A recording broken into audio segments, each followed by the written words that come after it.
कुछ ना कुछ गलत है। महाराष्ट्र में पहली बार सबूत मिला कि इलेक्शन कमीशन और बीजेपी मिलकर चुनाव चोरी कर रहे हैं। लोकसभा में हमारा गठबंधन जीतता है, 4 महीने बाद बीजेपी का गठबंधन जीतता है। फर्क क्या था?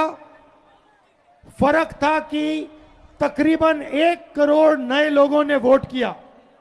जिन्होंने लोकसभा में वोट नहीं किया, सिर्फ विधानसभा में उन्होंने वोट किया।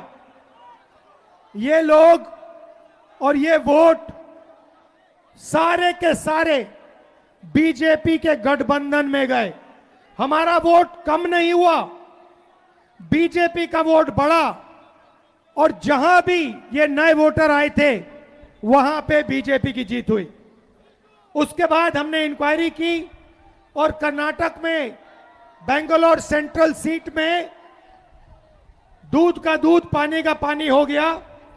वहां पर 1 लाख फर्जी वोट इलेक्शन कमीशन ने एक्स्ट्रा डाल रखे थे। हमने प्रेस कॉन्फ्रेंस किया,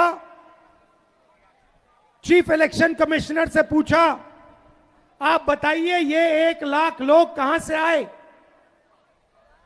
कोई जवाब नहीं मिला। हमने उनसे कहा वीडियोग्राफी दिखाइए, उन्होंने कानून बदल दिया।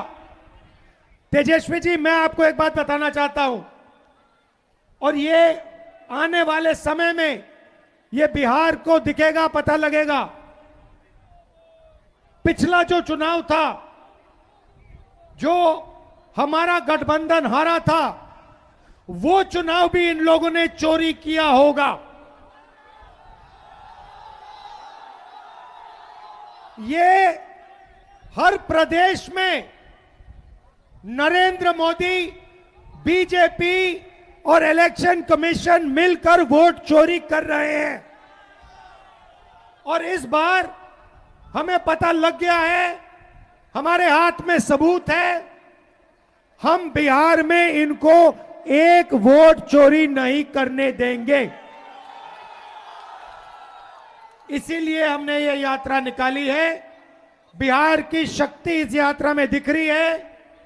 बिहार के युवाओं की आवाज इस यात्रा में सुनाई दे रही है।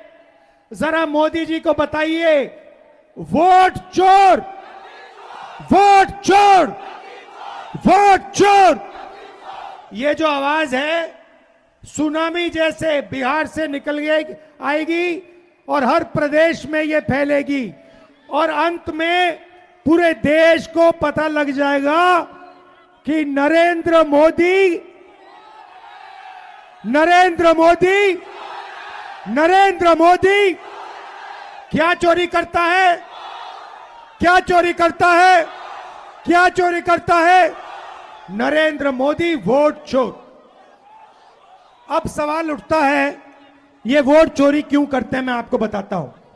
आप देखिए, मैं आपको साफ बता देता हूं, महाराष्ट्र का चुनाव क्यों चोरी किया गया। क्योंकि अभी बताता हूं अग्निवीर का, महाराष्ट्र का चुनाव इसलिए चोरी किया गया क्योंकि वहां पर लाखों करोड़ रुपए की जमीन धारावी में थी और वो जमीन इन लोगों को अदानी को दिलवानी थी। ये जो चोरी किया जा रहा है, ये आपको बेरोजगार बनाने के लिए किया जा रहा है।